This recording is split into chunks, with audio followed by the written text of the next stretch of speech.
Ancient poems में कहा जाता है कि किस्मत के खुद के प्लान्स होते हैं। एक इंसान को सिर्फ एक ही चीज करनी चाहिए और वो है अपने दिल को सभी इंसानी इच्छाओं से दूर रखना। हालांकि इस रूल को इस्तेमाल करके इंसानों को सिर्फ रोका जा सकता है। 16 साल की उम्र में ही हमारी कहानी के मेन प्रोटैगनिस्ट की बॉडी जो है वो हेवन डिफाइंग बॉडी है। वो काफी ज्यादा टैलेंटेड है और हेवन रियल में होने के बाद भी वो ग्रेटर परफेक्शन के साथ कल्टिवेट कर सकता है। ज़ैंग रुओचेन, जिसके फादर कुनलुन फील्ड के 9 एम्परर में से एक एम्परर होते हैं, उनका नाम एम्परर मिंग होता है। रुओचेन रोज की तरह अपनी प्रैक्टिस करता है। रुओचेन को विश्वास होता है कि इस टैलेंट के साथ किस्मत उसका कुछ नहीं कर सकती। रुओचेन अपनी स्वॉर्ड स्किल्स को प्रैक्टिस करता है। रुओचेन की स्वॉर्ड स्किल्स को देखकर पीछे से एक लड़की उसे कहती है, तुम्हारी स्वॉर्ड स्किल्स जो हैं वो फिर से इम्प्रूव हो चुकी हैं। रुओचेन पीछे मुड़ता है एंड उसे पता चलता है कि वो लड़की शियाओ है। शियाओ के फादर भी रुओचेन के फादर की तरह कुनलुन के 9 एम्परर में से एक एम्परर होते हैं। उनका नाम एम्परर क्विंग होता है। रुओचेन शियाओ से बचपन से ही प्यार करता आया है और शियाओ उसकी मंगेतर भी है। बचपन से लेकर अब तक वो दोनों साथ में ही मार्शल आर्ट को प्रैक्टिस करते हुए आए हैं। यहाँ तक कि सभी लोग ये कहते हैं कि शिहाओ एंड रुओचेन की जोड़ी जो है वो एकदम परफेक्ट है। रुओचेन शिहाओ के साथ अपनी मैरिज को लेकर काफी ज्यादा एक्साइटेड होता है। रुओचेन शिहाओ को वहाँ पर देखकर कहता है, मैंने नहीं सोचा था कि आज तुम यहाँ पर आने वाली हो। शिहाओ रुओचेन के पास जाती है एंड उसके गले मिलकर उससे चाकू से मार देती है। अपने आखिरी पलों में रुओचेन कहता है, लेकिन क्यों? तुमने मुझे क्यों मारा? मैं तो तुम्हें काफी ज्यादा प्यार करता था, आखिर तुमने मुझे क्यों मारा? जैसे जैसे रुओचेन की आंखें बंद होती हैं तो वो अपनी स्टोरी बताता है। रुओचेन कहता है कि जिस लड़की से वो बचपन से प्यार करता हुआ आया है वो अचानक से बदल चुकी है। रुओचेन चिल्लाता है, शिहाओ आखिर तुमने ऐसा क्यों किया? उसकी आंख खुलती है एंड वो अपने आप को एक दूसरी जगह पर पाता है। असल में रुओचेन अब वो सेम व्यक्ति नहीं रहा था जो कि वो 800 साल पहले था। रुओचेन के कमरे का दरवाजा खुलता है एंड कमरे के बाहर से एक वुमेन आती है एंड रुओचेन से कहती है, क्या तुम्हें आज भी बुरा सपना आया? रुओचेन उठता है, मुस्कुराता है एंड कहता है, नहीं आप चिंता मत कीजिए, वो सिर्फ एक सपना था। कॉन्क्यूबाइन लिन, जो कि रुओचेन की मदर होती हैं, वो कहती हैं, आखिर मैं तुम्हारे बारे में चिंता क्यों ना करूं? जब से तुम छोटे थे तब से लेकर अब तक तुम बीमार ही रहे हो। इस बार तो तुम इतने बीमार हो गए थे कि तुम अपने बेड को भी नहीं छोड़ पाए थे। अगर तुम में कुछ हो गया तो मैं क्या करूंगी? लिन को चिंता में देखकर रुओचेन खुद से कहता है, जो वुमेन मेरे अभी सामने खड़ी है वो इस लड़के की माँ है, जिस लड़के की बॉडी के अंदर अभी मैं हूँ। उनका असली बेटा ज़ैंग रुओचेन जो है वो 3 दिन पहले ही मर चुका है। लिन रुओचेन को उसकी दवाई देती है। रुओचेन लिन की इस केयर को देखकर कहता है, मैं जो कि दोबारा से पैदा हुआ हूँ वो मेरे लिए एक स्ट्रेंजर है, लेकिन जब से मैं उठा हूँ तब से वो नॉन स्टॉप मेरा ध्यान रख रही हैं। रुओचेन अपनी मेडिसिन को लेता है, उसमें वो अपनी शक्ल को देखता है एंड कहता है, मैं पिछले जीवन में कभी भी अपनी माँ से नहीं मिल पाया। उस बॉडी में दोबारा से जन्म लेना जो कि मेरी नहीं है, उसने असल में मुझे इस चीज को एक्सपीरियंस करने दिया है कि एक माँ का प्यार कैसा होता है। रुओचेन जैसे अपनी दवाई को लेता है, अब तभी उसकी मदर उसे कहते हैं, तुम्हें इन सपने को आते हुए 3 दिन हो चुके हैं। जब भी तुम इन बुरे सपनों से उठते हो तब तुम शियाओ का नाम लेते हो, आखिर वो कौन है? रुओचेन इस चीज का जवाब नहीं देता, वो शॉक में होता है। अब अचानक से उनके दरवाजे पर बाहर से शोर आने लगता है।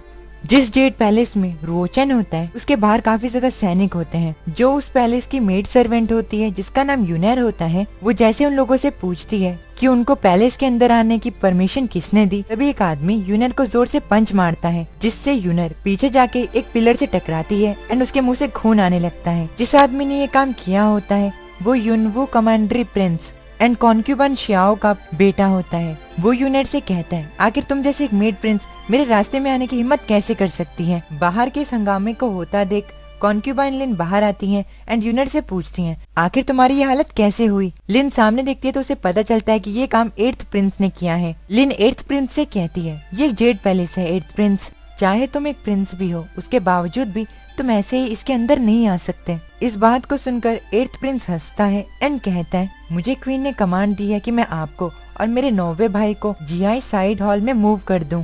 आज से जेड पैलेस जो है वो मेरा और मेरी बायोलॉजिकल मदर कॉन्क्यूबाइन शियाओ का होगा।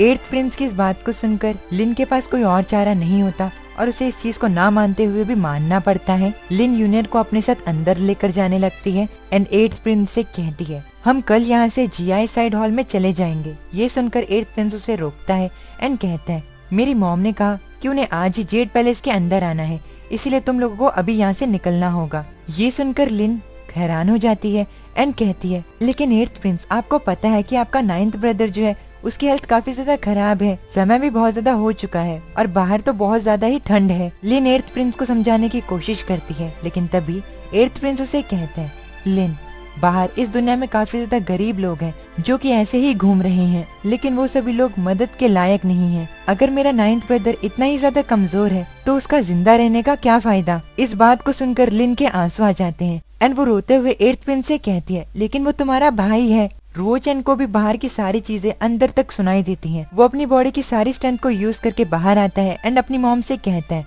आपको उनसे भीख मांगने के लिए कोई जरूरत नहीं, हम अभी ही यहाँ से चले जाएंगे। रुओचन को बाहर देख लिन रुओचन के पास जाती है एंड कहती है आखिर तुम बाहर क्यों आए, बाहर बहुत ज्यादा ठंड है, तुम अंदर जाओ। रुओचन कहता है मॉम, हमें किसी से भीख मांगने की जरूरत नहीं, एक दिन हम यहाँ पर वापस आएंगे। लिन इन सभी चीजों से काफी ज्यादा उदास होती है, लेकिन वो इतनी ज्यादा कमजोर होती है कि वो उस चीज को लेकर कुछ नहीं कर सकती थी। उन लोगों को 8th प्रिंस के सामने झुकना पड़ता है एंड बाहर इतने ज्यादा बर्फ पड़ने के बावजूद भी वो लोग उस घर को छोड़ के चले जाते हैं। जाते हुए रुओचन उस एंशिएंट पोएम को याद करता है जिसमें लिखा था कि किस्मत के खुद के प्लान्स होते हैं, एक इंसान सिर्फ एक ही चीज कर सकता है और वो है अपने दिल को सारी इंसानी इच्छाओं से फ्री करना। रुओचन कहता है मेरी पुरानी जिंदगी में कभी ऐसे कड़वे पल नहीं आए, ये बताना भी मुश्किल नहीं कि कॉन्क्यूबाइन लिन जो है वो कम्प्लीटली अपनी पावर को खो चुकी है। इतनी ठंड में माँ बेटे को जाता देख सभी लोग अलग अलग बातें करने लगते हैं। रुओचन खुद से कहते हैं अब हमारे लिए युनवू कमांडरी प्रिंस के पैलेस में अपने पैरों पर खड़ा होना काफी मुश्किल है। रिस्पेक्ट, रिसोर्स एंड कनेक्शन, इस बेरहम कंपटीशन वाली दुनिया में जो लोग स्ट्रांग होते हैं उन्हें सब कुछ मिलता है और जो लोग कमजोर होते हैं वो अपने हिस्से के लिए नहीं लड़ पाते और इसीलिए वो अपने आप को सिर्फ मौत की राह पर ही पाते हैं। जिस घर के अंदर रुओचन एंड लिन को रहना होता है वो घर काफी ज्यादा पुराना होता है, वहाँ पर लाइट्स नहीं होती, इसीलिए लिन वहाँ पर एक मोमबत्ती को जलाती है। रुओचन अपनी मॉम से कहता है कल वर्शिप की सेरेमनी है ना, इस बार मुझे सेक्रेट मार्क जो है वो सेरेमनी में जरूर मिलेगा ताकि मैं एक वॉरियर बन के अपने आप को प्रूव कर सकूं। मार्क या फिर बोले दिव्य मार्क, मार्क एक ऐसी चीज होती है जो कि भगवान के द्वारा इंसानों को दी जाती है ताकि वो मार्शल आर्ट को प्रैक्टिस कर सकें। जो लोग सेक्रेट मार्क को ओपन नहीं करते हैं वो लोग कभी भी जेन्युइन पीक को कल्टीवेट नहीं कर पाएंगे, जैसे कि वो इस दुनिया के लीडर नहीं बन पाएंगे। 8th प्रिंस को सेक्रेट मार्क तब मिल गया था जब वो 10 साल का था और अब वो येलो रियलम के एडवांस स्टेज पर है और एक यंग वॉरियर है। रुओचन की इस बात को सुनकर रुओचन की मॉम लिन उसे कहती है रुओचन अब 16 साल का हो चुका है लेकिन उसे अभी तक सेक्रेट मार्क नहीं मिला। 16 साल का हो जाने के बाद सेक्रेट मार्क का मिलना नामुमकिन होता है। 16 साल के बाद कल्टीवेशन की बेस्ट एजेस मिस हो जाती हैं, जिससे ज्यादातर अचीवमेंट्स जो हैं वो नहीं बन पाती। हालांकि लिन को ये सब चीजों के बारे में पता होता है, लेकिन इसके बावजूद भी रुओचन का मन रखने के लिए वो उसे कहती है मुझे तुम पर विश्वास है। अब लिन रुओचन को वहीं पर छोड़कर आगे जाने लगती है। जाते हुए रुओचन से लिन कहती है तुम्हें अभी के लिए रेस्ट करना चाहिए क्योंकि हमें कल वर्शिप की सेरेमनी भी अटेंड करनी है। ये सुनकर रुओचन कहता है आपको भी जल्दी जाकर रेस्ट करना चाहिए। जाते हुए लिन रुओचन से कहती है ओह हाँ, मुझे याद आया, आखिर ये चियाओ कौन है जिसका नाम तुम अपने सपनों में लेते रहते हो।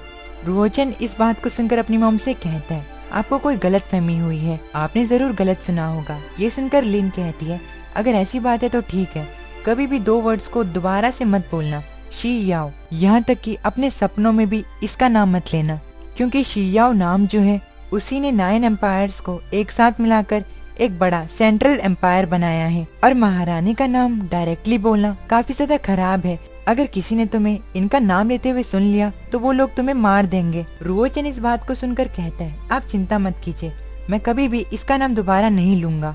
रुओचन अपनी आंखें बंद करता है एंड खुद से कहता है आज के बाद मैं उसका सबसे बुरा सपना बनूंगा। अब रुओचन ऐसा क्यों कहता है वो तो आपको नेक्स्ट एपिसोड में ही पता चलेगा।